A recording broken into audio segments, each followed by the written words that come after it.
Donc voilà. Excuse-moi Thierry, Oui. l'exemple qu'il y a sur Python ClassMath que j'ai trouvé assez intéressant, il est toujours d'actualité. Enfin, tu vas t'inspirer de ça ou c'est...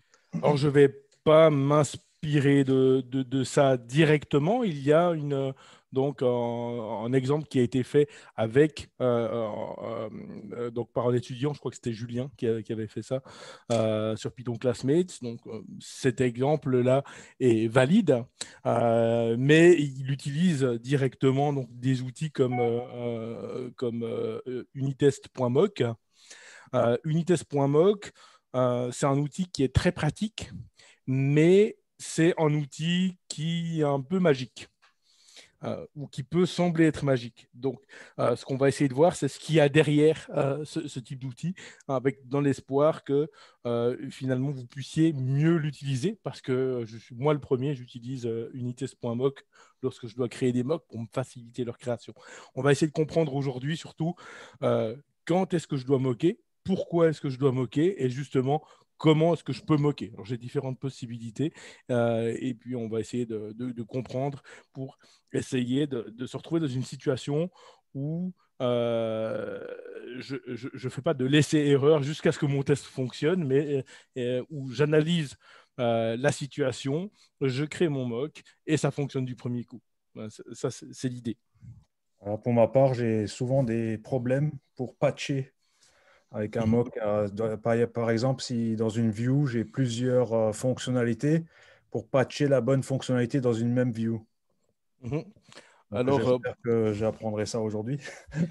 alors, déjà, première chose, aujourd'hui, on ne va pas être spécifique à Django, mais au final une vue ou une fonction ou n'importe quoi, je dirais que c'est un petit peu pareil. Il y aura un webinaire sur l'organisation des tests dans Django. Et là, on pourra parler éventuellement plutôt plus de mock et de manière plus spécifique à Django. C'est le dernier webinaire. Sauf erreur, c'est mardi ou mercredi prochain. D'accord, Et, merci. et là, ce sera plus spécifique peut-être à des problèmes de vue. Souvent, on devrait avoir dans une vue on a besoin de vraiment moquer en minimum parce que dans la vue, on devrait avoir un minimum de logique. Quand je vois des fois des vues qui font plusieurs dizaines de lignes, c'est souvent qu'il y a beaucoup, beaucoup, beaucoup trop de logique dans les vues. Et il y aura un webinaire, enfin deux webinaires Django la semaine prochaine, un sur les tests spécifiquement et un autre sur l'organisation de son projet Django.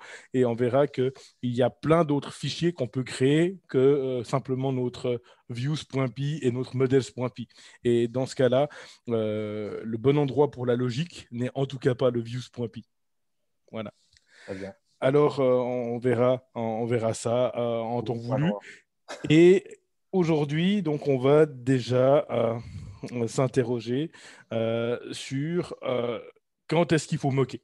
Parce que, je dirais, sur le cours d'Open Classroom, ce qui est lié au projet 7 de la version 1 du parcours. Alors, pour ceux d'entre vous qui sont sur la version 2 du parcours, les tests apparaissent beaucoup plus tard. Et donc, la version 1 du parcours proposait des tests et le test-driven development dès le projet 7. Et dans ce projet, il était proposé de réaliser des mocks pour simuler des accès à des API. Et souvent, du coup, l'effet pervers que ça a, c'est qu'on pense que c'est que dans le cas d'un accès à une API qu'il faut moquer. J'ai un ou deux de mes étudiants qui, suite finalement au projet 7 ou dans le projet 7, étaient dans de ce schéma de pensée-là. Donc, la première question, c'est quand est-ce que je dois moquer? Ce qui va nous amener après à l'identification de ce que je dois moquer. Et la troisième question, bien sûr, une fois que j'ai identifié ce que je devais moquer, c'est comment je dois le faire. Et ce qu'on discutera, c'est vraiment de voir en fonction de ce que j'attends de ce mock, je vais peut-être procéder différemment. on va d'abord procéder sans unitest.mock et on verra ensuite un peu le fonctionnement de unitest.mock et comment ça peut nous aider. Ici, je vais utiliser PyTest. J'utilise personnellement PyTest aussi avec Django, mais beaucoup d'entre vous qui sont sur Django, par exemple, n'utilisent pas nécessairement PyTest. Donc ici, n'hésitez pas. Si vous avez des questions qui sont plus générales et qui dépassent le cadre de PyTest, ce n'est pas un webinaire centré sur PyTest, mais c'est quand même simplement très pratique de tester avec PyTest. Donc, c'est pour ça que la première chose que je vais faire, c'est un pipon install PyTest avec, ici pour avoir ce framework à ma disposition. Voilà. Il y a également un autre webinaire que vous trouvez sur ma page YouTube. Alors, si je vais sur YouTube, alors là, je suis le premier à avoir des difficultés à la retrouver. Hop. Mais je devrais quand même arriver à gérer cette complexité-là. C'est dans les playlists, voilà, webinaire. Donc, sur ma page YouTube, il y a une playlist qui s'appelle Webinaire, dans laquelle vous pouvez aller, et ce n'est pas une surprise, on y trouve des anciens webinaires. Et dans ces anciens webinaires, on voit qu'en mars 2019, j'avais fait un webinaire PyTest, et là, on y parle déjà un peu de mock. Et en particulier, on parle d'une situation par rapport au mock qui est décrite dans le cours de Céline sur les tests et sur PyTest. Donc, n'hésitez pas, vraiment, si vous êtes sur ce cours, si vous arrivez sur le chapitre des mocks, de retourner à ce webinaire. Il est un peu long. Mais j'ai eu des relativement bons retours et il a sauvé la vie à pas mal de monde. Alors la vie, je ne sais pas, mais en tout cas, il a sauvé la mise à pas mal de monde. Donc, n'hésitez pas à aller le regarder si vous avez besoin d'en complément. Voilà. Alors, plus pragmatiquement maintenant, qu'est-ce qu'on doit moquer? Alors, je vais ici simplement, dans un premier temps, créer un module que je vais appeler simplement exemple.py. Et puisque je vais ensuite ranger mes tests dans un répertoire test.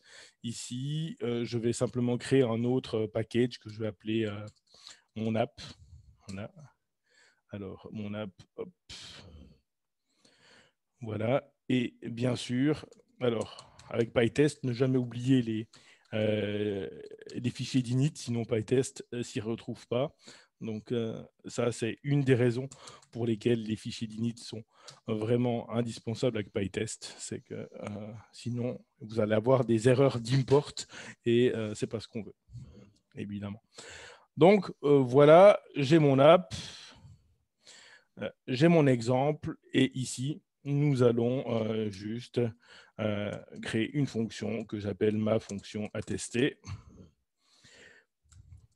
Alors, ça peut tester, ça peut être une fonction très simple, ça peut être une vue, donc request, dans ce cas, on est dans un contexte Django, etc. Ça peut vraiment être plein de choses. Finalement, ici, on a une fonction et on va devoir tester du code. Alors, qu'est-ce qu'on va tester?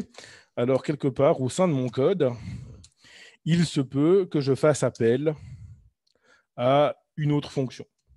Alors, à plein d'autres fonctions. Ces fonctions, ça peut être des fonctions de la bibliothèque standard, par exemple en print ou autre. Ça peut être par exemple, mettons que j'ai une liste dans mon code, et donc une liste, .append par exemple. Voilà. C'est pas une fonction, mais c'est une méthode. Ça peut être à la volonté, par exemple, de faire un random sample d'une liste, par exemple, et je vais obtenir 3 éléments aléatoires, et puis donc éléments aléatoires, une liste, voilà, on y arrive. Et puis, mon code pourra contenir un appel un appel à requests.get, par exemple, sur une URL. Donc, faire un appel à une API, par exemple. Mon code pourra faire appel également à une base de données. Alors, ici, donc cursor.execute, pour ceux qui ont déjà fait du SQL, et une requête. Donc, SQL. Voilà. C'est vraiment ici dans le but de schématiser et de voir qu'est-ce qu'on moque et qu'est-ce qu'on moque pas dans une fonction de manière générale. Puisqu'on est dans Django, ou si on suppose qu'on est en framework Django, je pourrais avoir quelque chose comme mon modèle, .object, .filter, un filter, des critères comme ça, et puis mes objets.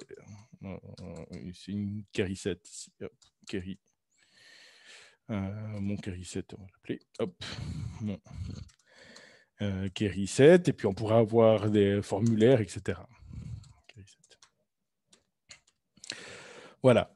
Alors, le print, typiquement, ça va toujours dépendre qu'est-ce qu'on doit tester. C'est pour ça que de toute manière, à part sur du code très spécifique qui fait partie d'une interface utilisateur, c'est-à-dire si notre code fait partie de l'interface utilisateur de notre programme et que cette interface utilisateur est une interface en mode terminal, à ce moment-là, ma fonction devra faire des prints. Mais en général, on va éviter les prints. Il y a un debugger pour débugger et le print peut se tester, peut capturer le contenu du print sur un debug, mais de manière générale, ce n'est pas forcément un comportement que je vais tester. En général, c'est assez rare sur du code non interface utilisateur que je moque les prints. Donc, il n'y a priori pas de mock. Bien sûr, si vous voulez vérifier sur une interface utilisateur qu'il y a la bonne chaîne de caractères qui est affichée par le print, on peut moquer. Mais là, si vous avez en souci avec des prints et vous voudriez vérifier ça, n'hésitez pas à faire appel à moi et je vous montrerai comment ça s'y prendre. Voilà, donc on est ici. Également, j'ai une liste quelque part éventuellement définie dans mon code. Et je vais ajouter un élément à cette liste. Alors ça fait partie, bien sûr, du code. C'est clair que certains me diront, ouais, mais on utilise une méthode, etc. Donc, on ne va pas moquer chaque appel de méthode et chaque fonction qu'on utilise. On va moquer uniquement les dépendances de notre code. Donc ici, je dirais pas de mock, parce qu'on utilise une méthode ici, objet et méthode standard de Python. OK ? Donc, c'est une liste et ces méthodes sont testées. Donc, on ne va pas tester spécifiquement le comportement de Python. Et en principe, ce comportement est prédictible ici. Cette commande va ajouter l'objet représentant le nombre en à la fin de la liste qui s'appelle une liste. OK, donc à ce niveau-là, j'ai aucune raison de faire un mock de ça. Les seules réelles situations où je vais moquer une fonction de la bibliothèque standard, c'est si cette fonction a un effet de bord. Alors, un effet de bord, ça veut dire qu'elle fait autre chose que de retourner une valeur. OK ? Donc, une fonction, par exemple ici, random sample, retourne une valeur. Tandis que get retourne une valeur, mais en plus, elle fait un appel réseau, par exemple. Cursor execute va retourner une valeur via le curseur, mais en plus, ça va faire un appel à la base de données. Et tout ça. Donc, si votre fonction de la bibliothèque standard fait quelque chose en plus de faire de retourner une valeur, c'est que probablement il y a un intérêt pour un mock. Si je prends par exemple URL lib request, par exemple, donc j'aurais pu ici à la place de request.get utiliser URL lib request de la bibliothèque standard. Et typiquement, c'est une fonction qui ferait également un appel réseau en plus de retourner la valeur. Ou plutôt, elle va faire l'appel réseau pour pouvoir retourner une valeur. Et donc, ça, c'est des situations qu'on veut éviter. Alors, la première chose qu'on veut, où on va moquer, ici, je vais moquer. Ici, je vais moquer random sample. Donc, je moque. Je moque random sample. Quelqu'un peut me dire pourquoi est-ce que je vais moquer random sample alors que je ne moquerai pas peut-être une autre fonction de la bibliothèque standard?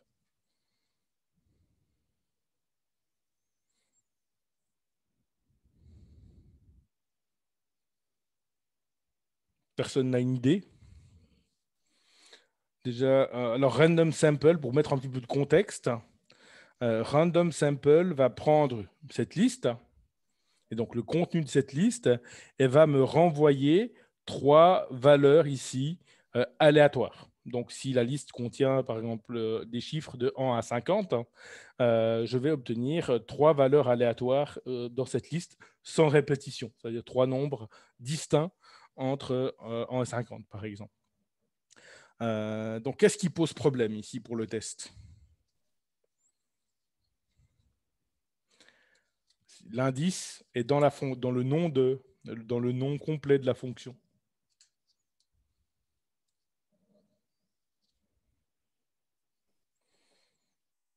C'est la composante aléatoire. Est-ce que vous m'entendez? Juste pour vérifier que c'est bon. Voilà. Oui, on t'entend. Voilà. Non, je pose comme la question comme ça. Je sais. En fait, quand vous faites un test, et ça c'est une situation quand je fais un test, je vais devoir vérifier le comportement de ma fonction et la valeur retournée.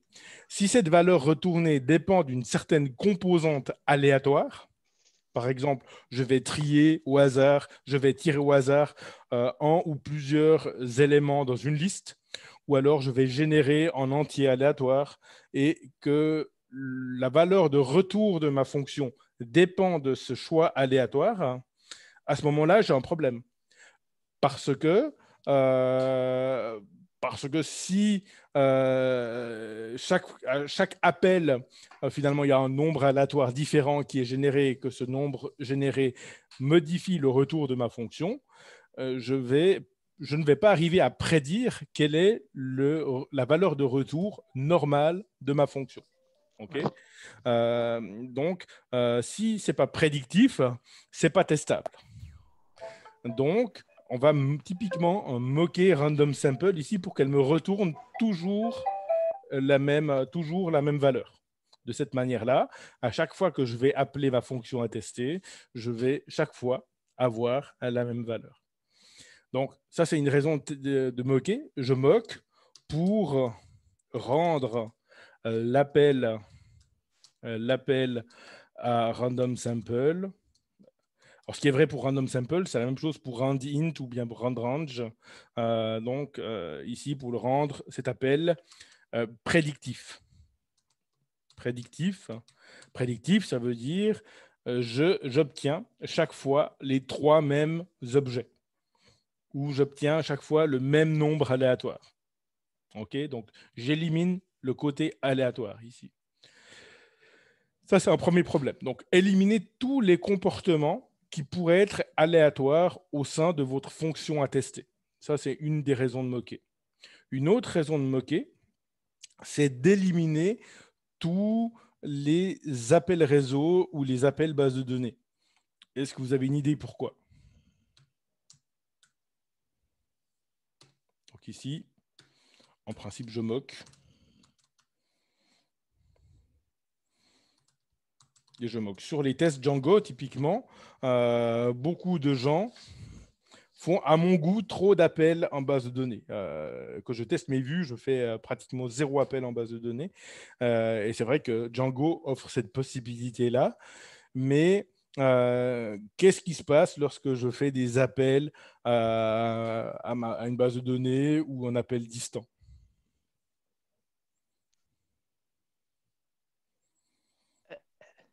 Il peut y avoir une interruption du réseau Alors, ou il peut y avoir une avoir interruption accès. du réseau qui rend le caractère imprédictible.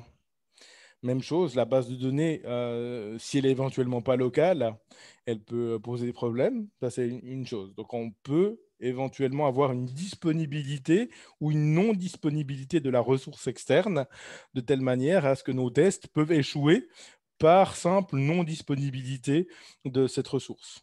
Donc, ça, c'est une première chose qui font que je teste et à un moment donné où ils font une maintenance en pleine nuit en vendredi, et, mes tests passent pas, mais du coup pas à cause de moi, mais à cause d'une maintenance sur l'API que j'utilise ou alors sur la base de données. Si j'ai de la chance, c'est moi qui gère la base de données, mais en général, dans le monde professionnel, ce n'est pas nécessairement le cas. Ça, c'est une première chose. Deuxième chose, c'est que ces appels à une ressource distante, que ce soit une base de données ou une API distante ou quoi que ce soit, c'est lent. Enfin, c'est lent. C'est pas super lent. C'est un appel sur une API distante comme OpenFootFax ou autre. Ça met peut-être 1 seconde, 2 secondes. Ça va dépendre de la requête, de ce qu'on demande. Mais prenez par exemple, sur mon implémentation du projet 7 du parcours Véan, j'ai peut-être une 50aine de tests. Sur un projet grandeur nature, on peut extrapoler à 1 millier de tests ou un petit peu plus. Tout d'un coup, si chaque test commence à prendre 1 à 2 secondes ou plus, ça commence à devenir relativement rébarbatif. Si vous faites du test-driven development, par exemple, de lancer à chaque fois que vous allez modifier du code et ajouter un test, de relancer toute votre base de tests. Alors, bien sûr, après, vous pouvez resserrer et lancer les tests que sur éventuellement une partie de votre code, mais dans ce cas, vous vous privez de l'opportunité de voir s'il y a eu vos modifications ont engendré ce qu'on appelle des régressions sur certaines parties du code. Donc, ici, je moque parce que la disponibilité ou parce que l'API peut être indisponible,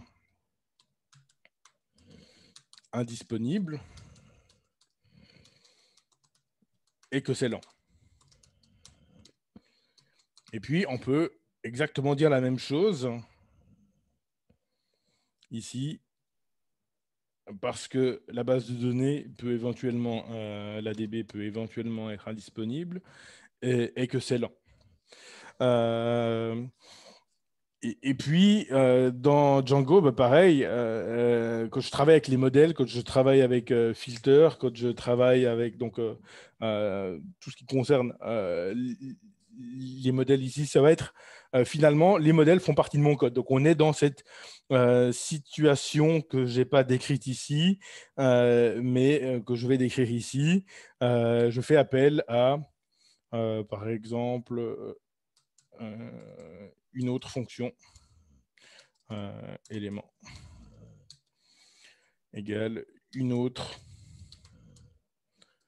fonction de mon code. C'est super verbeux, mais comme ça, c'est explicite. Ici, on est clairement dans les dépendances à l'interne du projet. Donc ça, c'est dépendance interne au projet.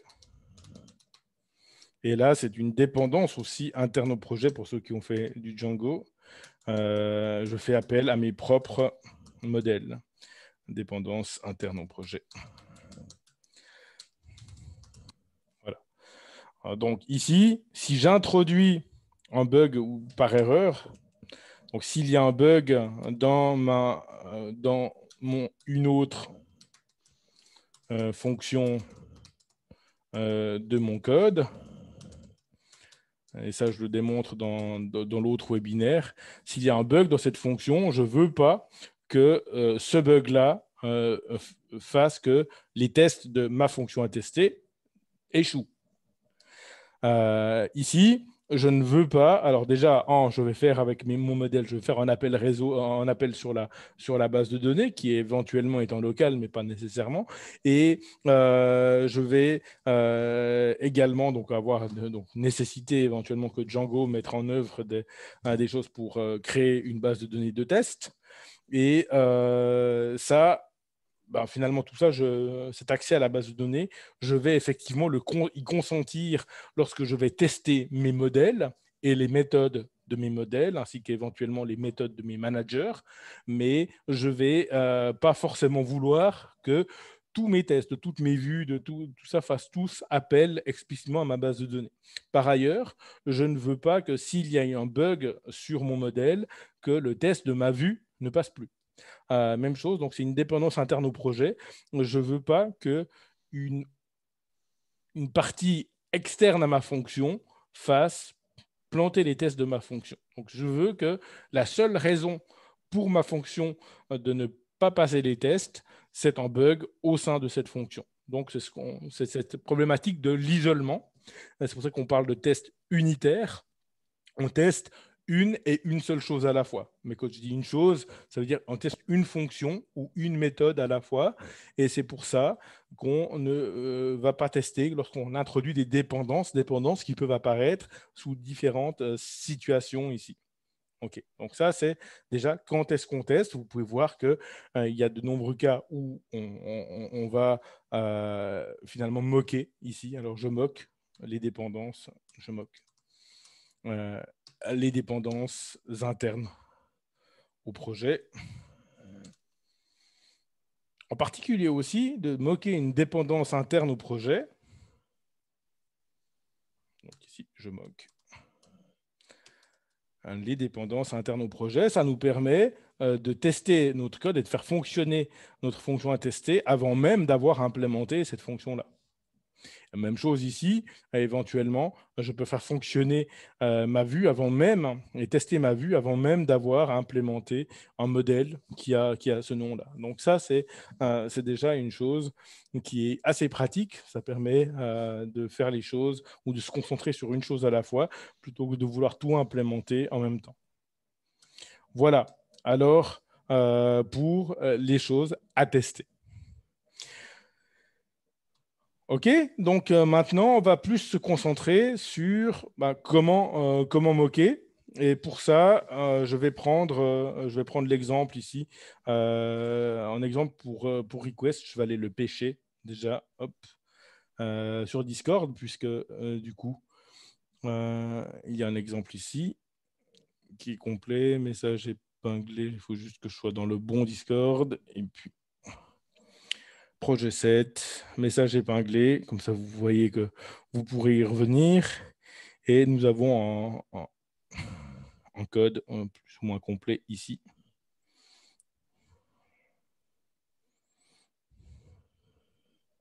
Hop. Je vais. Peut-être qu'un jour, il faudra que je m'achète une souris. Hop.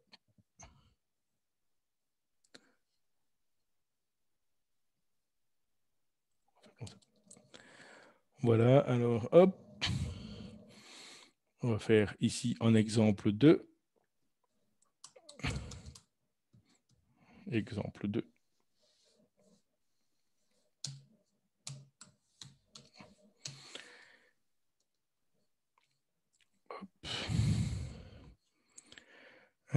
Get pizza, et puis j'ai le test encore.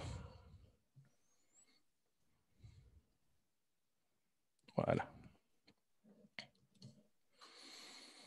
Alors le test, on va le mettre là. Test. Exemple 2. Et là-dedans, on va mettre le test de notre pizza et on va importer. Alors ici, from mon app, point exemple 2. Import, et puis, du coup, elle s'appelle get pizza. Voilà, donc ici, on a typiquement un appel réseau. Voilà. Donc, pour ceux qui n'ont pas encore pu étudier ce code, donc ici, on a une fonction que j'ai appelée getPizza qui requête une API, l'API de Open Food Facts, pour obtenir des informations sur des pizzas. Prend en paramètre une quantité pour déterminer quelle est la quantité de pizza que je veux obtenir. Alors, je vais ici tester avec une valeur par défaut de 20. Comme ça, j'obtiens 20 pizzas.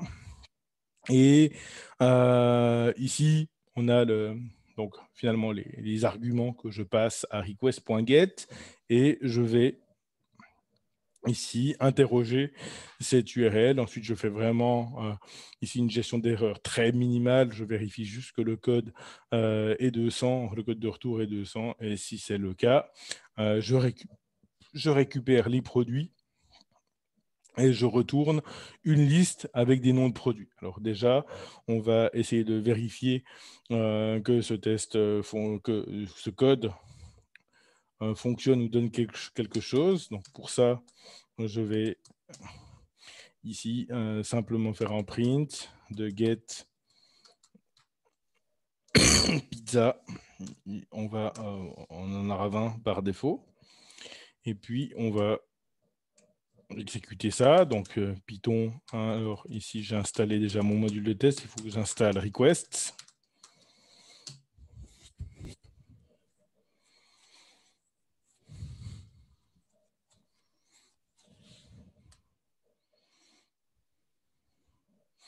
Voilà. Et on va s'assurer que ça fonctionne avec. On va activer l'environnement virtuel.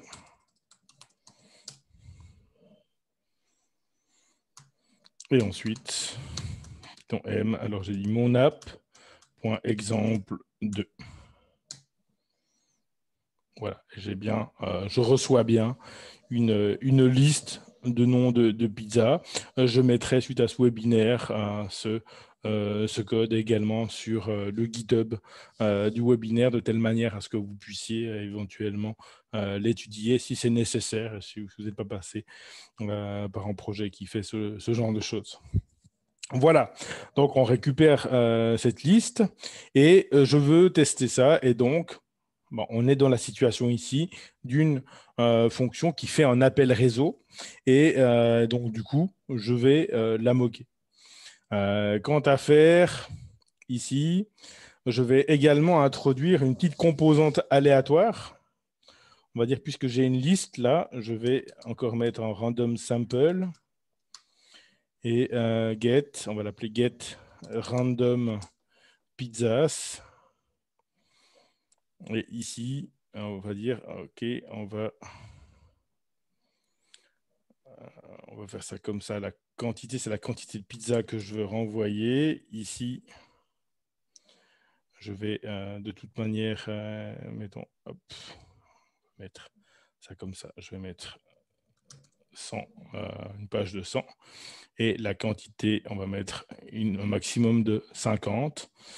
Donc ici, if quantity plus grand que 51. Hop. Raise value error. Max quantity is. Donc, je mets une composante aléatoire, random sample. Ici, alors il y a déjà une composante aléatoire dans ce que vous récupérez, depuis l'API, parce que vous n'avez pas la garantie que ce que vous renvoie votre API de pizza, c'est la même chose que ce que vous allez recevoir demain. Mais en plus, ici, on va ajouter ici un import random et random sample, une liste de noms, et puis on va lui demander de retourner quantity élément. Voilà, comme ça, j'ai deux choses à moquer. Random sample, parce que ça ajoute une composante aléatoire finalement. Et ici, request.get, à cause de l'aléatoire de la ressource distante plus la lenteur de l'accès à la ressource distante. Et du coup, maintenant, si je demande, par exemple, ici, 5 pizzas, ce que vous pouvez voir, c'est déjà cette composante aléatoire. Hop, alors, get pizza, bien sûr, j'ai plus de get random pizza. Random pizzas. Et peut-être que je vais quand même mettre 1000. Comme ça, vous pouvez réaliser que en appel réseau, ça prend du temps. Max quantity, alors attendez, hop. Max quantity is 50. C'est moi qui ne sais plus coder. Hop. Et plus grand que 50, bien sûr. Voilà.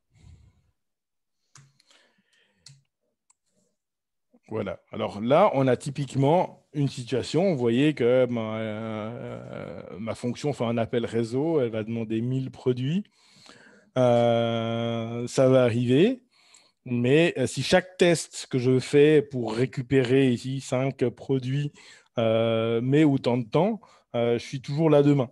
Donc ici, vous pouvez comprendre la raison pour laquelle j'ai envie de faire ce mock. En plus, j'ai aucune garantie donc que l'exécution de cette fonction demain me donnera la pizza royale.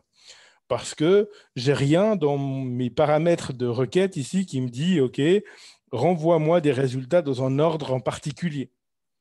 Et c'est un des problèmes. C'est justement une ressource distante. Par définition, c'est pas vous qui maîtrisez son résultat, et tout ce qui n'est pas maîtrisé est potentiellement cassé au niveau des tests. Et donc, du coup, les raisons pour lesquelles vous faites des tests. Alors, maintenant, on a deux choses à moquer. C'est cet appel à request.get et c'est cet appel à sample. Alors, on va le moquer à la main. On va les moquer à la main, d'une part, et on va les moquer avec une test.mock. Pour ça, je vais utiliser ici simplement également installer donc PyTest mock, qui est aussi pratique à utiliser avec PyTest. Et qui reprend vraiment la façon de fonctionner de unitest.mock. Donc, ça utilise unitest.mock, mais simplement sous la forme d'une fixture PyTest.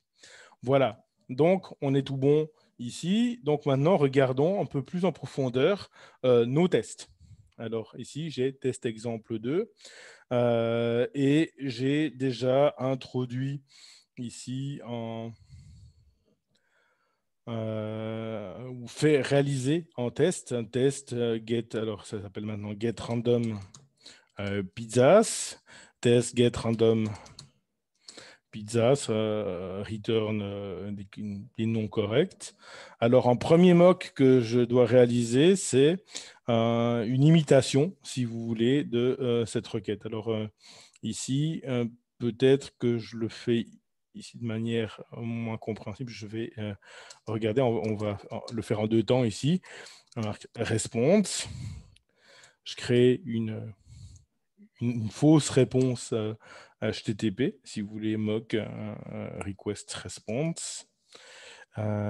Et cette request response prend juste ici ceci. Enfin, et même prend ceci, mais sans les paramètres. Voilà. Donc, une fausse réponse qui a en code de statut de 200. D'ailleurs, je peux très bien le mettre comme ça, qui prend en code de statut de 200 et qui a une fonction JSON, une méthode JSON, pardon, qui retourne finalement des produits et qui contient juste ces produits-là. Voilà. Donc, ça, c'est les produits. Ça, c'est le résultat que j'attends. Et ça, donc, je vais obtenir une liste de deux dictionnaires qui contient en product name de manière conforme à ce que me renvoie l'API de Open Food Facts. Et donc, nous allons commencer à procéder comme ça. Et maintenant, mon mock. Alors, ici, je vais l'appeler get, mock get. Alors, et c'est là qu'on commence. Donc, en mock est censé imiter la fonction à remplacer. Alors, de nouveau, je vais aller ici, sur get random pizza. Je vais voir que j'ai cet appel-là. Et cet appel-là prend 2 paramètres. Un paramètre positionnel qui est mon URL, et un autre paramètre qui est ici, qui s'appelle params. Donc l'URL et des paramètres. Donc, il faut que mon mock supporte de tels paramètres. Alors, pour ce faire, je vire le truc de Zoom. Voilà. J'ai plusieurs possibilités. Soit je mets ici une URL et des params, soit je décrète que j'accepte absolument tous les arguments, donc des args et des KW-args, donc des arguments positionnels et des arguments keyword. Mais mon mock doit accepter le même nombre d'arguments, donc au minimum 2 ici, et puis va renvoyer ici, va faire un return, et c'est là que je contrôle le return de ma fonction. Il va faire un return d'une instance de ma réponse ici. Voilà. Ici, on a bien donc une fonction qui s'appelle get et qui qui prend un ou plusieurs, qui prend plusieurs arguments, mais au moins 2, et dont un qui s'appelle params éventuellement, et qui renvoie un objet, une instance d'une classe qui possède une méthode JSON et qui a un status code 200. OK ? Vous voyez ça parce que vous avez ici une réponse. Cette réponse doit avoir un attribut status code. La valeur de status code doit être 200. Et ensuite, ma réponse doit également posséder une méthode JSON. Cette méthode JSON doit renvoyer un dictionnaire qui possède une clé product. OK ? Donc ici, j'ai ma méthode JSON qui renvoie un dictionnaire qui possède une clé product. Et cette clé product contient donc product ici qui semble être une liste. Donc, voilà ce qu'on attend ici dans mon mock. Ça, c'est le mock pour request.get quand il est fait à la main. Je vais spécifier. Alors, ça, je vais le faire tout à l'heure. Pour l'instant. Voilà. Donc, ici, on a le mock pour request.get. Donc, mock pour request.get. Et maintenant, la deuxième chose qu'on est censé moquer ici, c'est notre fonction aléatoire, random sample. Donc ici, mock pour random.sample. Et même chose, on va raisonner sur la base de ça. Donc random sample, c'est une fonction qui prend comme premier paramètre, qui prend 2 paramètres, une liste et un entier. OK. Je n'ai pas de nom particulier à donner, sinon que certains peuvent appeler k égale quantity. Ici, ce qu'on va décider, c'est simplement de renvoyer ici, alors de créer, alors je vais l'appeler mock sample. Même chose, je peux utiliser args et kwargs. Donc, si vous n'êtes pas à l'aise avec cette syntaxe, donc args permet de récupérer tous les arguments positionnels passés à votre fonction, et kwargs permet de récupérer tous les arguments passés par keyword. Ce qui va m'intéresser, c'est surtout le premier argument positionnel qui sera ma liste. Éventuellement, je peux simplement aussi l'avoir ici, donc une liste, virgule comme ça. Et nous, ce qu'on veut ici, on va faire ça comme ça, on va faire EK, voilà. Et on va, plutôt que de retourner de manière aléatoire tous les éléments de la liste, on va se dire, OK, je vais retourner, par exemple, toute la liste. Alors, soit toute la liste, soit en élément de la liste. Par exemple, je peux retourner. Alors, soit je décide de retourner les K premiers éléments de la liste. Alors, faisons ça. Plutôt que de les retourner de manière aléatoire, je retourne les K premiers éléments de la liste. Et mon mock, c'est ça. Donc, il retourne une liste constituée des indices 0, 1, 2, 3, 4 jusqu'à K. Donc, ici, je vais procéder de la sorte. Voilà. Et on est bon, on a ces deux mocks. Maintenant, une fois qu'on a les mocks, on va faire ce qu'on appelle le monkey patching. Donc, on va, le monkey patching de request.get et de sample, donc, de request.get d'abord. Monkey patching ou monkey patcher, ça veut dire aller remplacer la vraie fonction request.get par une fausse fonction. Alors, qu'est-ce que ça veut dire en pratique? Ça veut dire de prendre, alors, si je voulais le faire, je peux le faire ici. Je fais en import de request, import de requests. Alors, vous faites ça. Vous allez ici faire un backup de requests.get. Donc, request.get. Donc, vous récupérez ça. Vous remplacez request.get par votre mock. Donc, vous mettez finalement la fonction du mock à la place de la vraie fonction request.get. Donc, vous réaffectez cette variable, un get, et puis c'est fait. Par contre, si vous le faites à la main, il ne faudra pas oublier de faire le ménage à la fin. Donc, faire le ménage à la sortie de votre fonction, faire le ménage.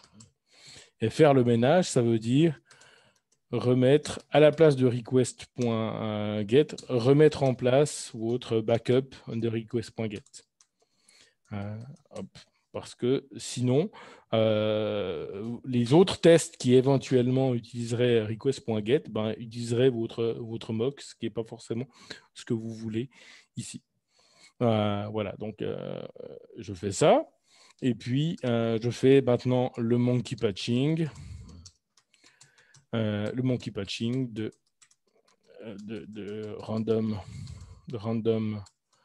random.sample. Et puis là, c'est la même chose. Vous pourriez faire un backup de request.sample égale random.sample. Vous allez remplacer le vrai random sample par le mock sample. Et vous faites le ménage, donc à la fin, c'est-à-dire que random.sample reprend à la fin sa valeur originale, backup sample. Voilà. Donc ça, ce serait la manière de faire à la main. Et ici, import random. Voilà. Voilà, donc j'ai créé mes mocks, première phase. Deuxième phase, je vais remplacer la fonction originale par mon mock pour les deux fonctions que je moquais. Et avant de sortir de mon test, je remets les choses en place. Alors, puisque c'est rébarbatif de faire ça et de faire le ménage, heureusement, PyTest nous a simplifié la tâche avec monkeyPatch. Si vous utilisez unitest.mock, vous pouvez utiliser la fonction patch de unitest.mock pour faire exactement la même chose, simplement qu'il le fait légèrement différemment. Donc, j'utilise ici une fixture, la fixture monkeyPatch. Et monkeyPatch fonctionne très facilement. Ici, monkeyPatch monkeyPatch.setAtr, et on fait exactement la même chose que ici. Simplement, on a juste à lui dire va remplacer request.get par mockget. Et l'avantage, c'est que ça fait le monkey patching, mais en même temps, ça fait le ménage. Ça fait le ménage dès que le test est fini. La vraie fonction request.get sera remise en place pour que votre mock n'influence pas d'autres tests. Voilà. Et puis, même chose ici, je peux utiliser monkeyPatch.setAtr pour le faire, donc random.sample. Et ici, mock sample. Hop. Et puis du coup, je peux supprimer ça et j'ai déjà supprimé à la sortie de ma fonction ce qui devait l'être. Voilà, à ce stade, maintenant, j'ai plus qu'à tester get random pizzas. Alors, get random pizza va recevoir ici deux valeurs. Je vais lui demander juste de me renvoyer, je vais me demander de me renvoyer les deux. Donc, quantity égale 2 ici. Et ces deux produits doivent être ces deux produits. Donc, sauvegardons ça. Essayons de passer les tests. Et ça passe. Voilà. Donc, ici, nous avons fait ces mocks complètement à la main. Et pour ce faire, nous avons décrété ou analysé qu'est-ce qui était passé en paramètres de la fonction et qu'est-ce qui devait être retourné par la fonction qu'on désirait moquer. Ici, ça fonctionne pareil si je mets URL et params, et ici, liste et cas. Pour me convaincre, je reteste et ça continue à passer. Alors, comment est-ce qu'on aurait fait avec unitest.mock? Alors, c'est un peu, on peut le faire. Alors, je peux importer également ici from unitest import mock. Donc, unitest.mock, c'est une fonction ou un module qui permet de créer facilement ces mocks. Alors, essayons de voir maintenant comment on peut faire la même chose. Ici, on a le code purement à la main. Et puis, comment est-ce qu'on peut faire avec unitest.mock? Alors, ici, nous allons faire la même chose, mais avec simplement un mock créé par unitest.mock. Donc, ici, hop, with mock.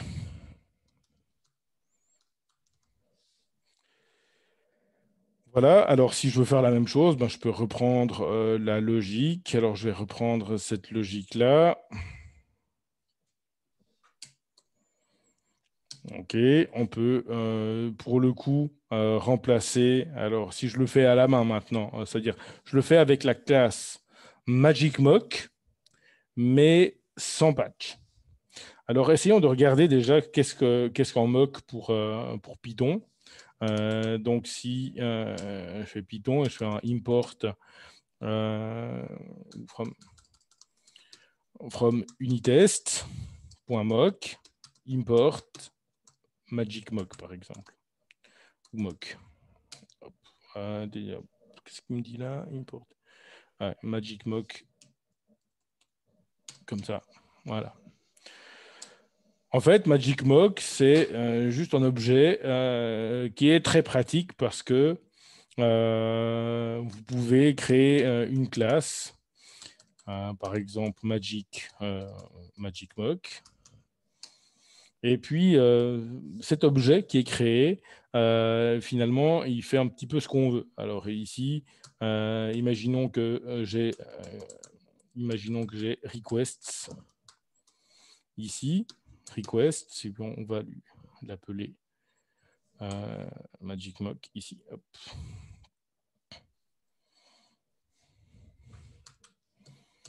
Alors, une fois que j'ai créé ce module request, si je fais request.get maintenant, et qu'on va obtenir donc la response, même si je n'ai pas importé request, que je n'ai pas de request, je pourrais même avoir request qui n'est pas installé. Hein. Ici, il n'y a pas d'erreur. Il n'y a pas d'erreur. Et si je regarde ma response, on voit que c'est la réponse à mock.get. Donc, c'est une sorte d'objet. C'est une sorte d'objet que je peux utiliser. Et maintenant, l'avantage également, c'est que je vais pouvoir continuer à l'utiliser. Request.statusCode. Alors là, il ne va jamais se plaindre qu'il manque de status code. Par contre, le status code, on voit qu'il n'est pas égal à 200 dans ce mock-là. Donc, j'ai moqué request.get et j'ai en status code, mais il n'est pas égal à 200. Et j'ai une méthode JSON. Donc, si je fais response.json, j'ai bien une réponse JSON, mais cette réponse JSON ne me renvoie pas un dictionnaire. Donc, c'est la première chose que je vais devoir faire. C'est, avec ce mock, de me dire, OK, je vais essayer de faire que ma réponse ressemble à la réponse que je veux. Alors, la réponse que je veux, plutôt que d'avoir à programmer une classe ici qui a un attribut status code et qui a une méthode JSON, avec Magic Mock de la bibliothèque standard de Python, je peux me dire, OK, donc j'aurai mon mock get, c'est simplement donc du coup request.get. Donc ça c'est donc la fonction renvoyée par un mock, c'est toujours un mock. Et puis request, pardon, alors ici mock response, c'est request.get. Je sais pas n'importe quoi. Et ce mock response, je peux aller lui attribuer un status code de 200. Donc maintenant, si je fais mock response.statuscode, il va me répondre 200. Et puis, je peux lui dire, OK, tu as une méthode qui s'appelle JSON et sa valeur de retour, return value,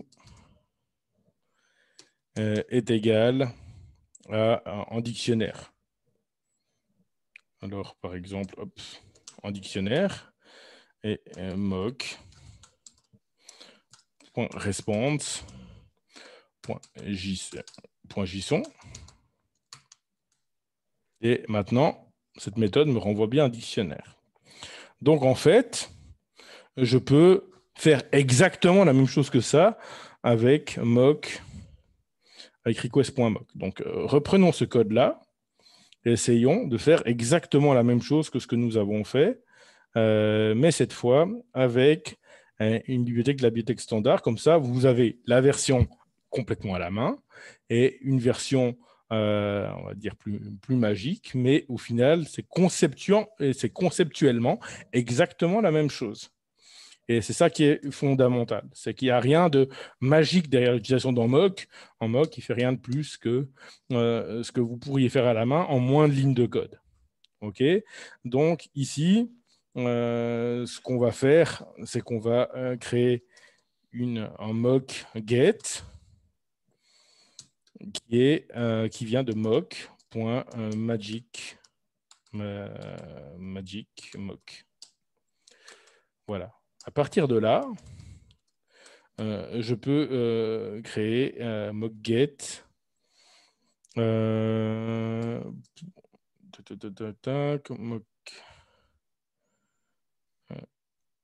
Get.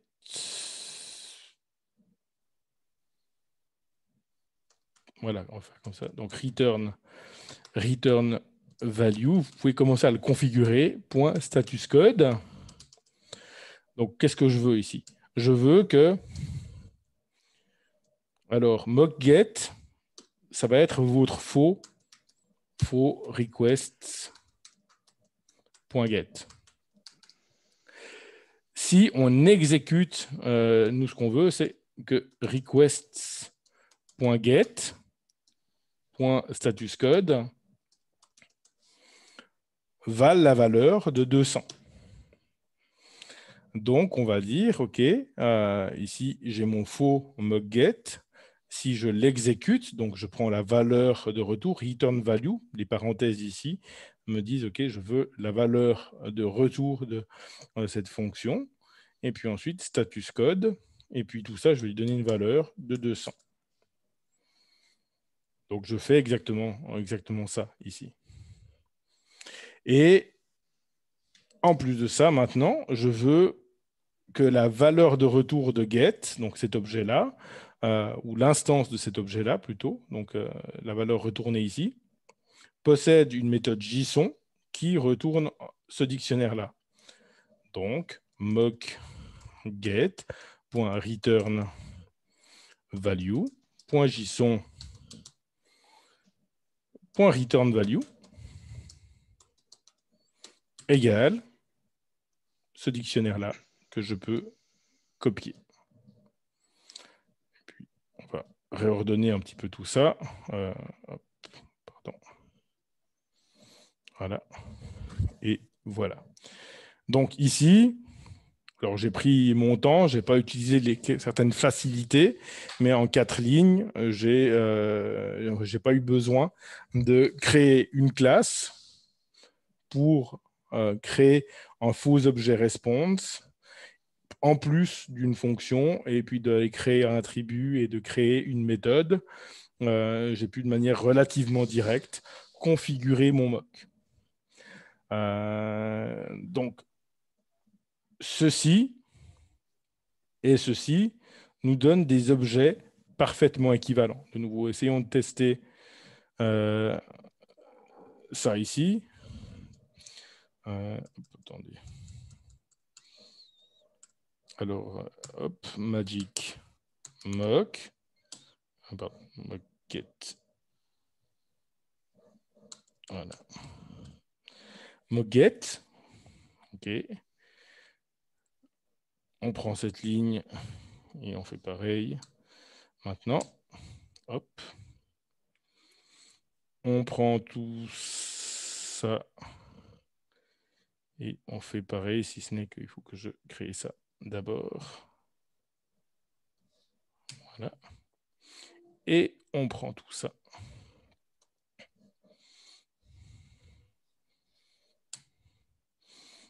Si je fais un import de request et que je fais request.get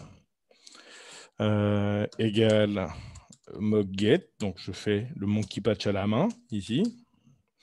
Maintenant, request response.request.get. Je n'ai même pas besoin ici de mettre finalement de paramètres, mais bon, j'aurai une URL et une URL. Et puis, bon, c'est tout pour l'instant. Hop. Faut quand même que je fasse du Python correct, ça. Et ça, c'est le désavantage, c'est qu'ici, mon Python était incorrect, malgré tout. Il s'est débrouillé pour... voilà. Response. Donc maintenant, je vois que j'ai une réponse avec un status code de 200. Et si j'appelle response.json, il me donne les produits que je veux. Donc ici, on voit que les mocks que j'ai fait, je peux les tester directement là. Et en 4 lignes de configuration, j'ai exactement la même chose. Ensuite, je peux faire exactement le même monkey patching que là. Le même monkey patching, les mêmes tests. Et je vais encore ici faire la même chose pour le mock de sample. Voilà.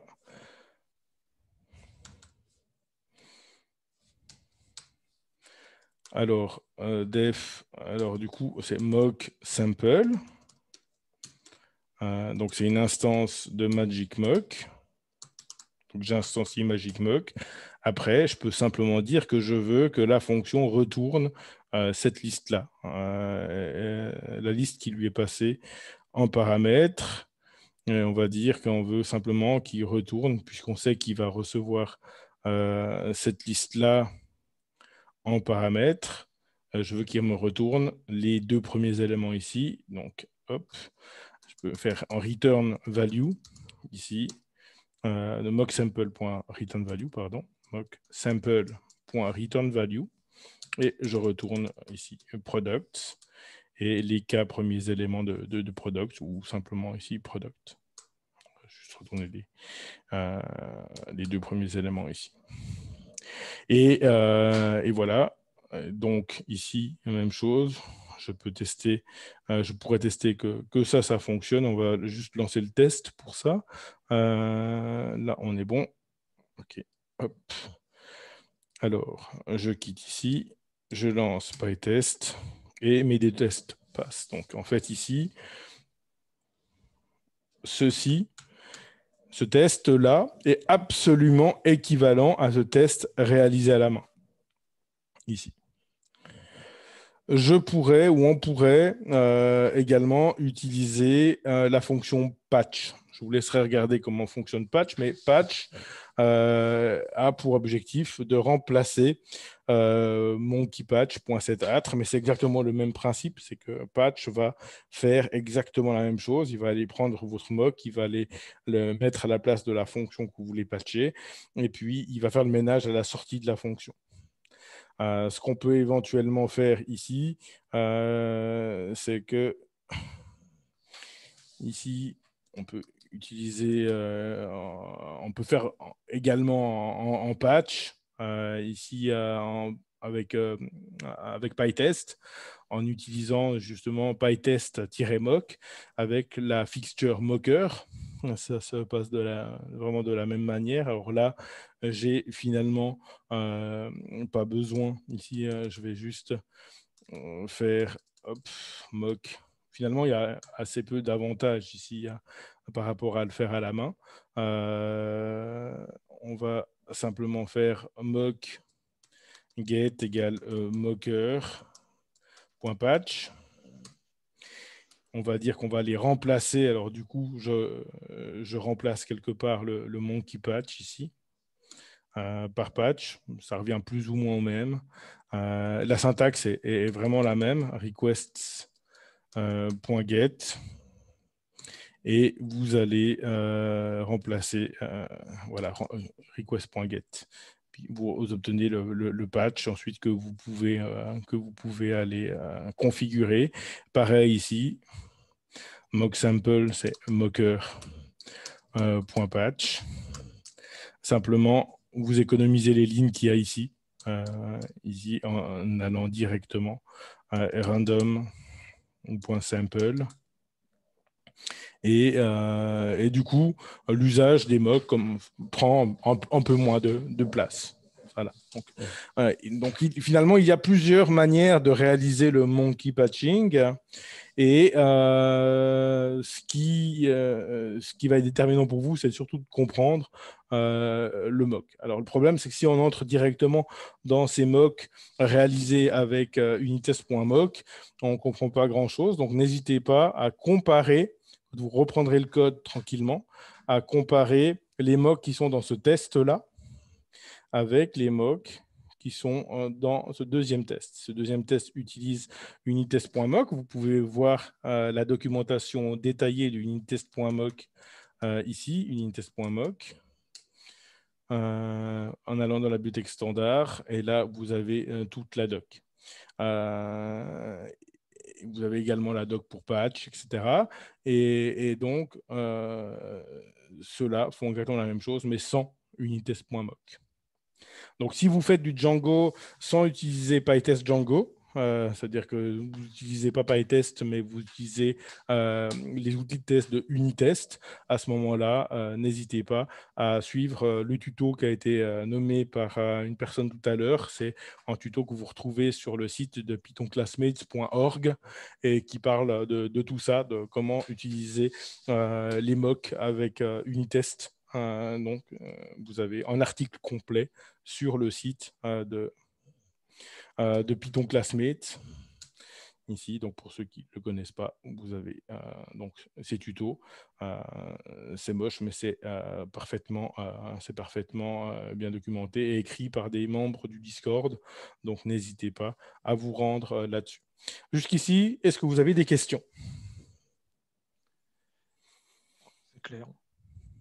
Voilà. Donc, simplement, il faut vraiment bien comprendre la syntaxe utilisée par notre bibliothèque de mock pour ici, voilà, request.get, je fais un appel et un appel d'attribut. Hop, j'ai ici cette parenthèse, donc je fais un appel à la fonction, à la méthode qui est, alors là c'est une fonction en l'occurrence, à la fonction qui est là, et donc ici je vais sur mon mock de get, je mets un return value à la place de ces parenthèses. Et si vous appliquez ça de manière très à la lettre, vous arrivez avec très peu de lignes de code à quelque chose de bien. Alors finalement, donc ici on a vu une famille de mocks qui sont des mocks qui me permettent de remplacer une ligne de code dans mon code, c'est-à-dire remplacer ça, et de contrôler ce qui sera renvoyé ici. Je peux également, avec les mocks, et ça c'est quelque chose qui est intéressant avec unitest.mock, je peux également vérifier que ce mock, que cette fonction a bien été appelée, par exemple. Donc, essayons de faire ça pour conclure également. Ici, je peux faire par exemple un assert. Je ne veux pas faire un assert ici, je veux directement avec mock get et je veux vérifier que cette fonction a bien été appelée. Assert called, par exemple. C'est assert called. Bon, je peux faire assert called comme ça. On va juste voir. Hop. Dans unitest.mock, il y a plusieurs fonctions ou méthodes. Assert called. Voilà, assert called one with, etc. Donc, mettons que je fais cet assert. Je veux vérifier, donc assert ici, assert called once with. Et puis, je peux vérifier que request est bien appelé avec cette URL et reçoit bien ce payload-là. Alors, ici, hop, je pourrais, dans mon test, vérifier qu'il est appelé avec ça et qu'il est appelé avec params égale. Alors, si pour une raison ou Y, j'avais besoin de le vérifier, je pourrais le faire. Voilà. Alors, si je fais ça et que je réexécute mes tests, je vais mettre un petit peu plus verbeux, les deux tests continuent à passer. Donc, là, j'ai cette possibilité de vérifier que ma fonction a bien été appelée avec des paramètres donnés.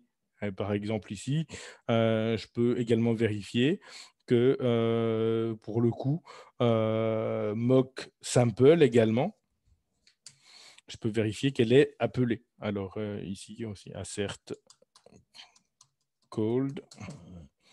Assert called, par exemple. Juste vérifier que cette fonction a bien été appelée. Alors, mock get.assert called, par exemple. OK.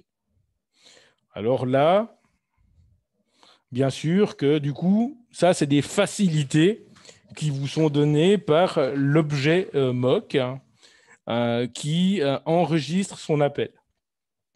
Bien sûr, je pourrais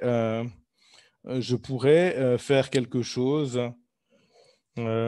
ici qui est un petit peu de ce goût-là. Par exemple,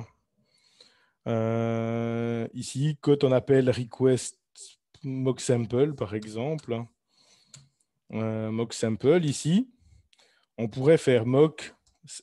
Une fonction, c'est un objet. Donc, je peux lui ajouter ici mock sample assert called. On va juste faire quelque chose comme ça pour l'instant. Called égale true, par exemple. Et puis, ici, on va juste essayer de faire assert. Du coup, il s'appelle mock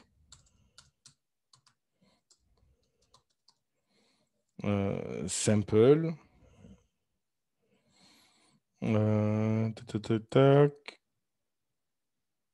Called. Et on va faire ça comme ça. Hop. Mock sample.called égale false. Voilà. Alors, si je fais ça comme ça à la main,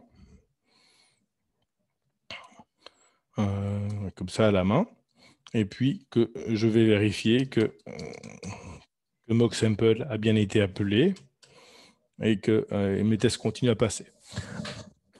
Donc, quand je parle de l'anatomie dans mock, on peut voir que certes, il y a quelque chose de magique, c'est-à-dire que le mock, l'objet qui représente ce mock, enregistre son appel et enregistre le fait qu'il était appelé, mais je peux très bien, lorsque je le fais à la main, si je décidais de le faire à la main, je peux très bien prendre ma fonction, lui ajouter dans l'objet fonction, lui ajouter en paramètre called, par exemple, et puis dire que effectivement, il a été appelé ou pas.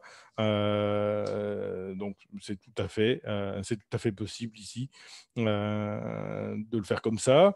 Ou alors, je pourrais créer aussi en assert called si je voulais exactement reproduire ça. Le but, c'est pas de reproduire, mais c'est de comprendre qu'est-ce que je peux faire à la main ou qu'est-ce que je peux faire directement avec request. Et même si je voulais enregistrer les paramètres avec lesquels cette fonction a été appelée, par exemple, on pourrait finalement dire, OK, ici, il a été appelé avec en premier paramètre.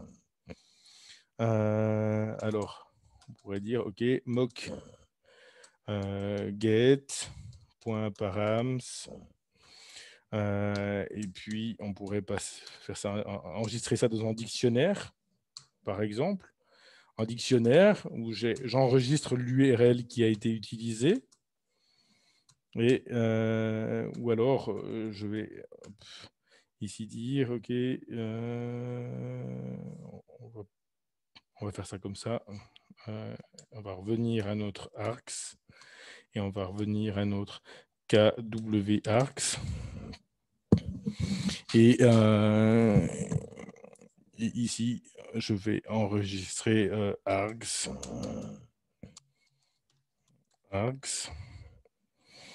Et kwArgs.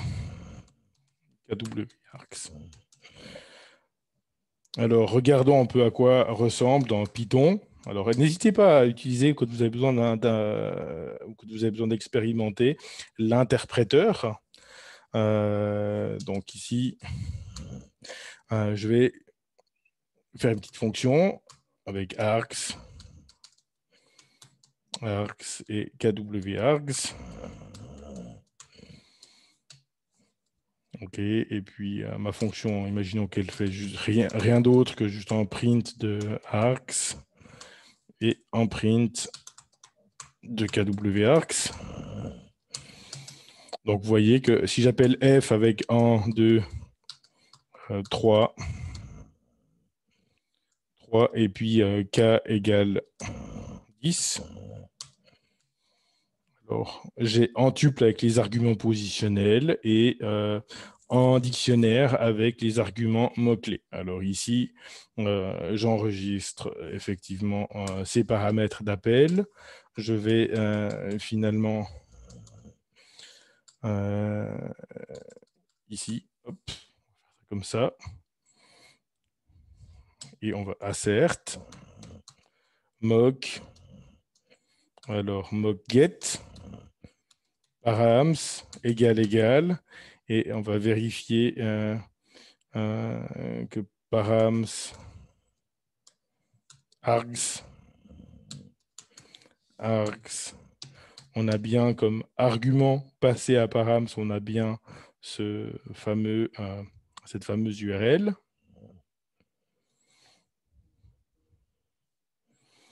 Cette fameuse URL, et puis on va faire la même chose, assert, mock, get, params, KWArgs. Alors, on a ici, pardon, on l'aura sous forme de tuple. Hein. Donc, si je regarde ici, mais que je passe qu'un seul argument, j'ai en tuple, et en tuple, c'est en élément avec une virgule à la fin. C'est moche, mais c'est comme ça. Donc, la virgule que je mets ici a de l'importance. Bien sûr, il ne faut pas que j'oublie les deux égales. Et puis, du coup, ici, un dictionnaire avec ici, hop, ce sera params. Et params va recevoir ceci. Hop.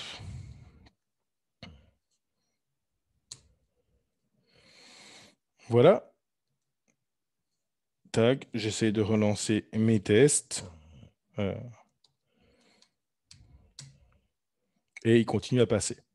Donc ici, je fais à la main des choses que je teste ici en bas avec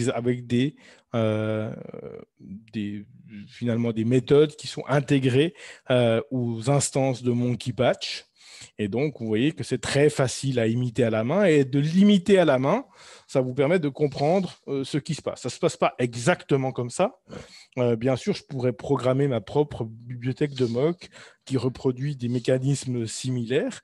L'essentiel, c'est que vous ne soyez pas à court d'idées ici pour tester ce que vous voulez tester. Donc, vous voyez qu'on peut vérifier qu'une fonction qui a été moquée, en plus de retourner la bonne valeur, on peut vérifier qu'elle reçoit les bons paramètres ou bien simplement qu'elle a été appelée. Et ça, c'est des éléments qu'on peut vraiment mettre en œuvre partout sur nos tests si on veut vérifier que, par exemple, que l'appel d'API se fait bien sur la bonne URL.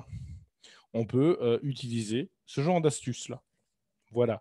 Ou alors, on peut utiliser assert called once with ou assert called with, etc.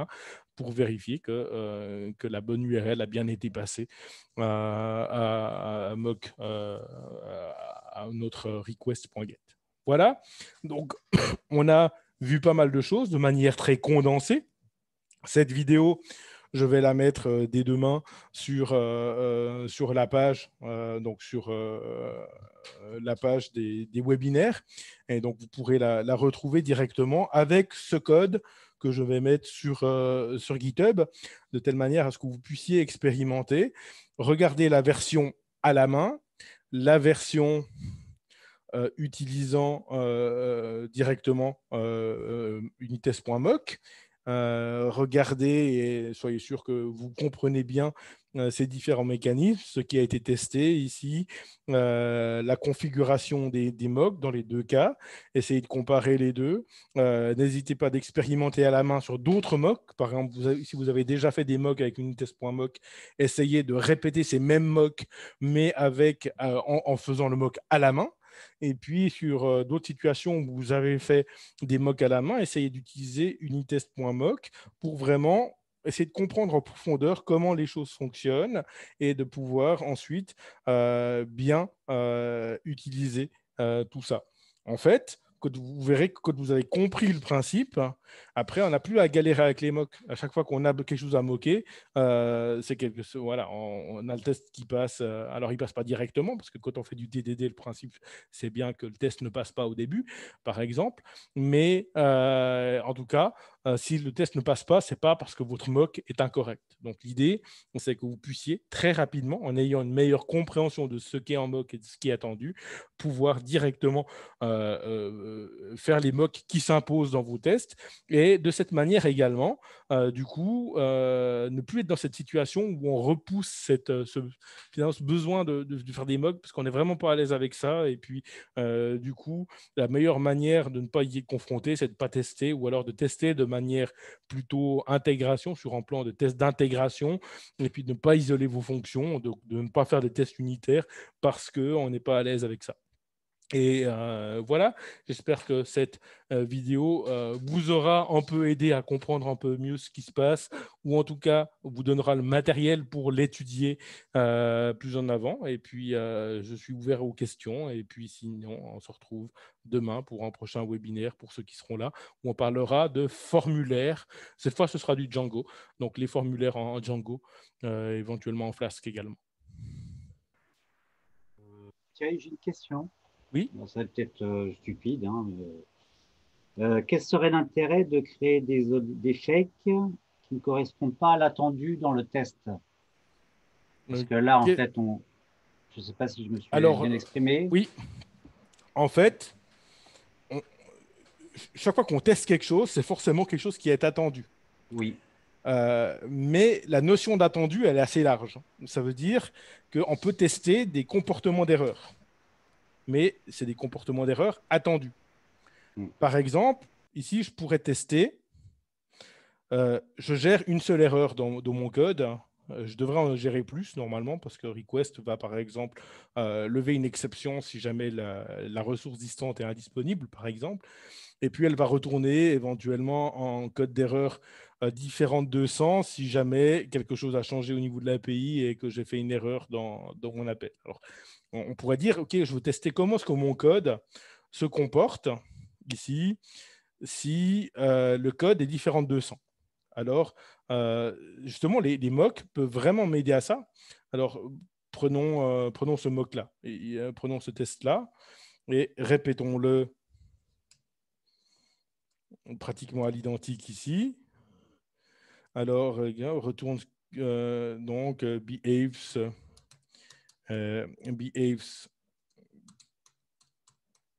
correctly if status not OK. Hop, ici j'ai peut-être une erreur 404, ou je ne sais pas, OK. Et du coup, return JSON, il va retourner. Alors, il faudrait que je regarde, qu'on essaie de voir avec l'API en question qu'est-ce qui se passe. Mais mettons que ce qu'il va y avoir là, c'est quelque chose comme error true, par exemple. Error true, en cas d'erreur, ça ce serait potentiellement ce que me retournerait ma fonction. Alors, je devrais décider, OK, si j'ai une telle erreur, qu'est-ce qui doit se passer au niveau de mon code? Mon code le gère pas dans le sens qu'il récupère en product. Product, c'est en fait, ouais, il le gère. En fait, il le gère de telle manière que product est vide si on a 400 ici. Donc, ce JSON n'est pas appelé. Donc, ici, on peut se contenter dans le test de faire un test comme ça. Hop, ou j'aurais même simplement ça. OK, par contre, ici, random sample 2, il va recevoir un truc vide. On va regarder comment il se comporte. Get random sample 2 égale, a priori, liste vide. Il faut juste que je regarde dans Python si j'importe random. comment random sample gère la réception d'une liste vide. Voir si il va renvoyer une value erreur parce que 2 ici et donc ici.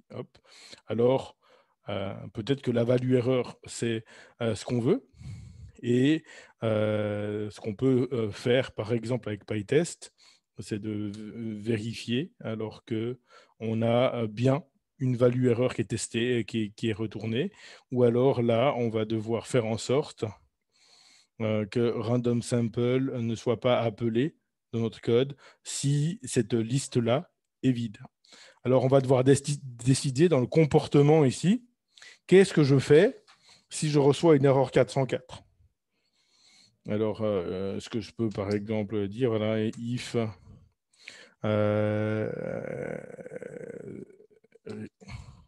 status code, if request is not successful,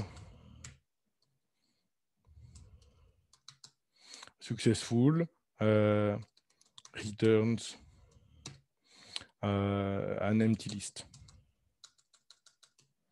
Admettons qu'elle doit renvoyer une liste vide en cas d'erreur. Alors ici, bien entendu, c'est même plus intéressant en général de faire des tests d'erreur que des tests qui testent des comportements normaux. Donc, mock get random pizza, get random pizza ou pizzas 2 égale hop. J'exécute mes tests. Et maintenant, ça passe pas. Ça passe pas parce qu'on a obtenu, alors ici, on a obtenu une réponse malgré tout. Alors, je dois voir pourquoi est-ce qu'on a obtenu cette réponse. Le status code est pas 200. Alors, hop. La réponse. Tac. Si ça, on récupère les produits.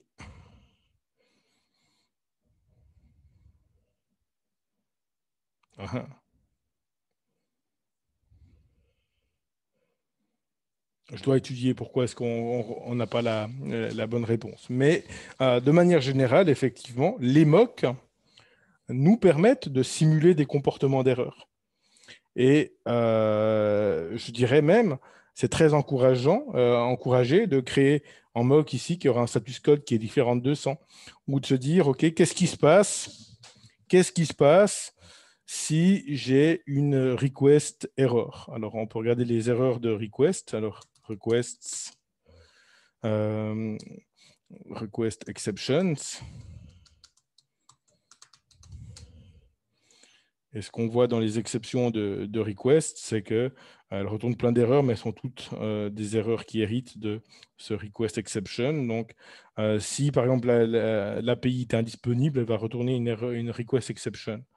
Donc ici, je peux faire un test, get random pizzas works if request error,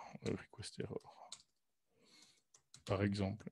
Et ici, je peux avec mocker, par exemple, créer mock get mocker patch request.get. Alors, je peux forcer à lever une exception. Ici, ça se passe avec side effect. OK. Side effect égale et le nom de l'exception que je veux lever. Si je le fais sans mocker, on va le faire sans mocker pour que vous voyez un petit peu comment est-ce qu'on peut le faire ici. Si je prends mon premier test ici, et on va prendre le mock get ici. je peux très facilement créer ce mock. Alors, de nouveau, side effect dans la bibliothèque avec le patch pour le faire. Mais ici, mock get. Et ici, je vais faire en raise request exception. Et puis request error occurred. Voilà, avec monkey patch. Donc monkey patch ici. On va aller remplacer la vraie fonction request.get par cette fausse fonction. Donc monkey patch.setAtr requests.get mock get. Voilà, donc quand je vais l'appeler, à l'appel de la fonction request.get, j'aurai une exception qui est levée. Et savoir qu'est-ce que je vais faire de cette exception. Alors, soit je décide que je laisse passer l'exception, c'est-à-dire que mon code ne fait rien pour la stopper. Alors, je peux éventuellement tester ici. Alors, il faut que j'importe PyTest. Ici, j'importe PyTest.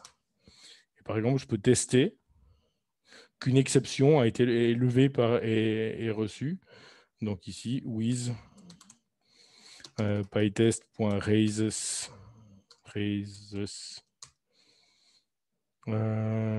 c'est requests request exception. Et puis là, je fais mon appel à ma fonction, donc get random pizzas 2 par exemple.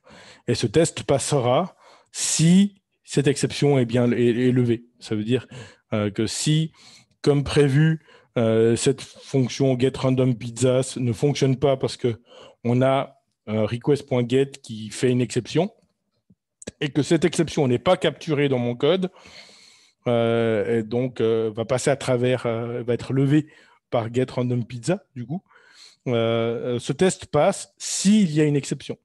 Si request getRandomPizzas ne lève pas cette exception, le test ne passe pas. Donc ici, typiquement, j'ai une situation d'erreur, c'est-à-dire que finalement, getRandomPizzas ne fonctionne pas parce que mon appel réseau a échoué. Mais ce n'est pas un échec.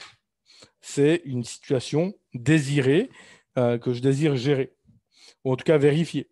C'est en choix ici, que je peux documenter éventuellement.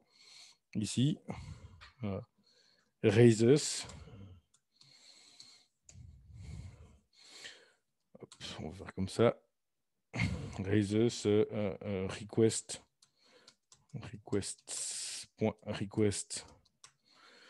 exception if network error occurred. OK.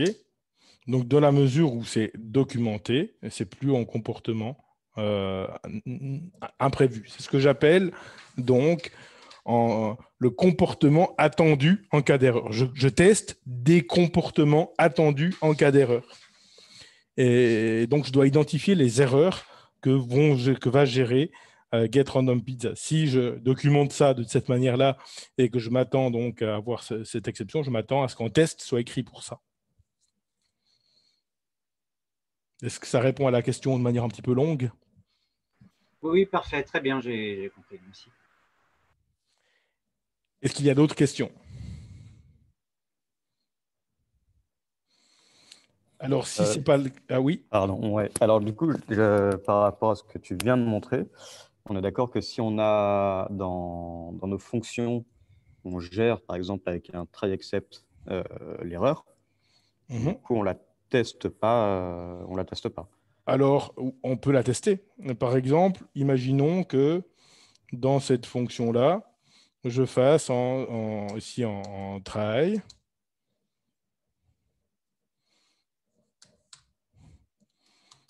except request exception.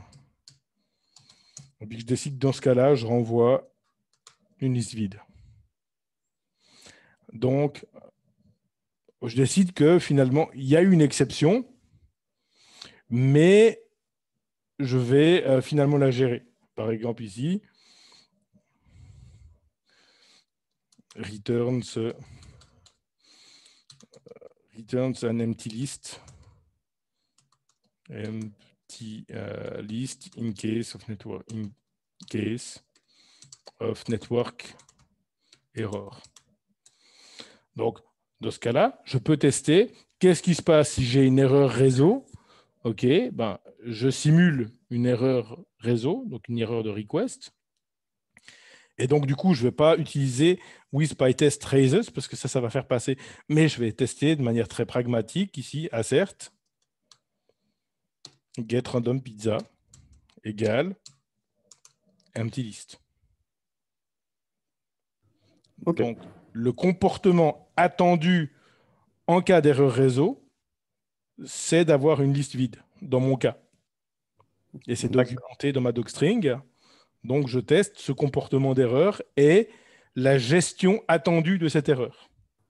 Oui, voilà. D'accord, Voilà. c'est ça. OK, bah, je comprends. Super, merci.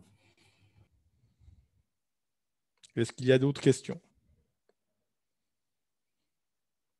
Voilà, donc si ce n'est pas le cas, une nouvelle fois, la vidéo se retrouvera dès demain sur le site des webinaires. Vous recevrez un email automatique de rappel quand c'est fait. Et sinon, bah, si vous avez des questions quand vous y revenez, n'hésitez pas à les poser, même soit sur le Discord, soit en message privé sur le Discord des Python. Et puis, donc, bonne chance pour votre suite avec les mocks, avec les tests unitaires. Les mocks font partie intégrante du processus d'isolation des tests unitaires en Python. Donc, n'hésitez pas à les utiliser, n'ayez pas peur de les utiliser. C'est finalement en les utilisant qu'on devient beaucoup plus facilement à l'aise avec ça et que ça ne devient plus qu'une grosse montagne que d'isoler en test. Et voilà, donc il n'y a plus qu'à pratiquer et puis essayer de gagner en aisance. Et vous verrez que quand on a on a perdu un peu de temps au début à comprendre le principe, du coup ensuite c'est compris pour la vie et on n'a plus trop de problèmes avec ça. Voilà, alors il ne me reste plus qu'à vous souhaiter une très belle soirée et à tout bientôt. Bonne soirée. Merci, bonne soirée. Bonne soirée.